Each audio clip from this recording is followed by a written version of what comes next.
Hello everyone, I'm Sofía. I'm Martina. I'm Antonia. And I'm Javiera. And we are the Mentioners channel. Today we're going to talk about an important branch of linguistics, and specifically grammar, morphology. But what is morphology? Morphology is defined as the study of the relationship between the form of a word and its meaning, including the principles by which they are formed. For morphology, we derive what is the morph and the morpheme. On the one hand, morph is a concrete realization of a morpheme. On the other hand, morpheme is the minimal structural shape or piece of the word that expresses meaning. To clear up any confusion, we will use the word words that has one morph because the word cannot be divided into more meaningful pieces.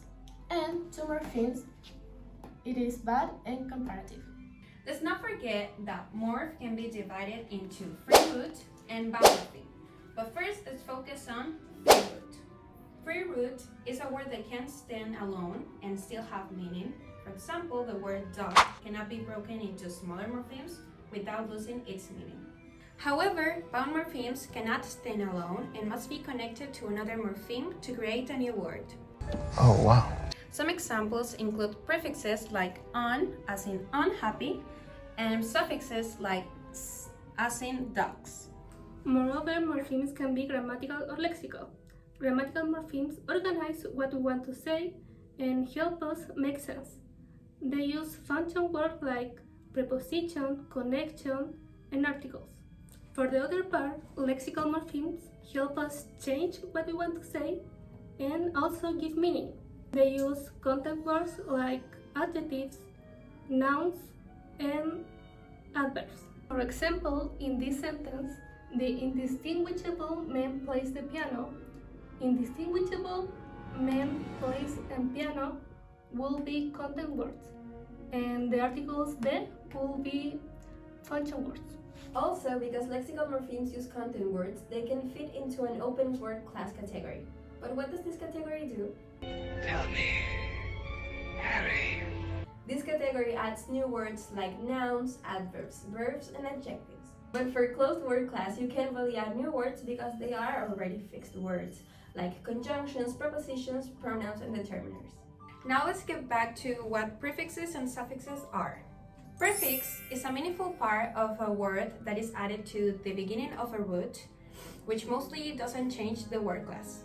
For example, in the word indistinguishable, in will be the prefix. Now let's continue with suffixes. Suffix is a meaningful part of a word that is added to the end of a root that changes the class of a word.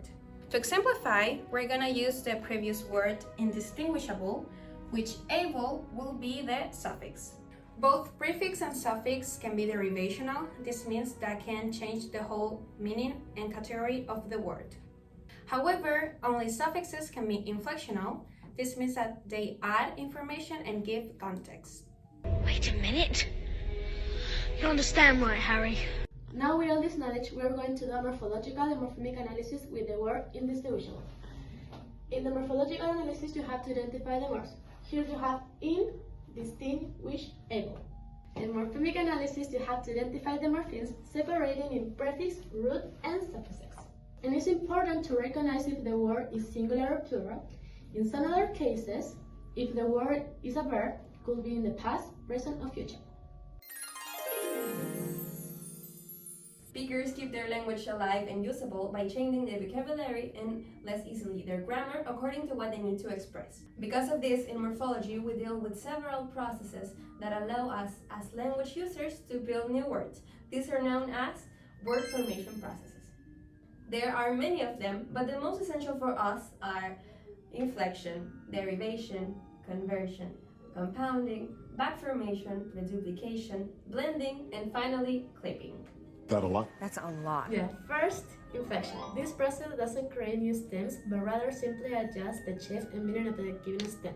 Here, a word is modified to express different grammatical categories such as tense, case, voice, aspect, person, number, gender, mood, animacy, and definiteness. Derivation is a process that attaches derivational affixes to the main form of a word to create another one.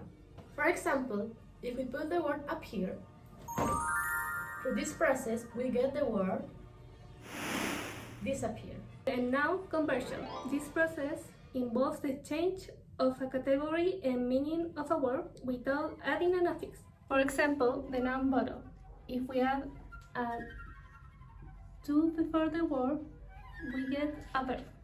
Compounding. This word formation process involves combining stems to form new stems. In syntax, a compound behaves just like a single word. For example, if we mix the stem class and the stem rooms, it forms the word classroom. Then we got back formation. In this process, a less complex word is derived from a more complex one by deleting an affix. For example, the word donation turns into to donate. The next one is reduplication. This process involves the repetition of a certain part of the stem. For example, easy peasy or chit chat. And now, blending. This process combines two separate words with different meanings to form a new one. For example, in the word frappuccino, that means frappe and cappuccino. And last but not least, clipping involves making words shorter. For example, calling an advertisement an ad, or the influenza just flu. Having this clear, we can proceed to explain some examples. First of all, the word headquarters uses a compounding word formation process because this was combined two separate words, head and quarters.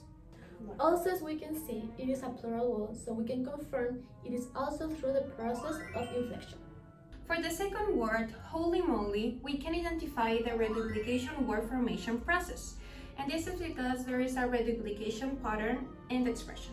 The next word is the word flexi.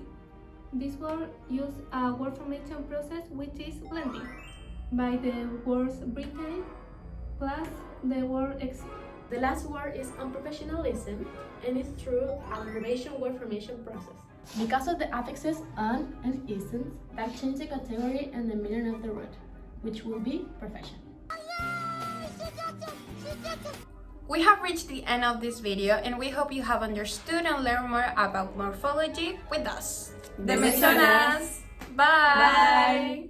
Good afternoon, good evening, and good night.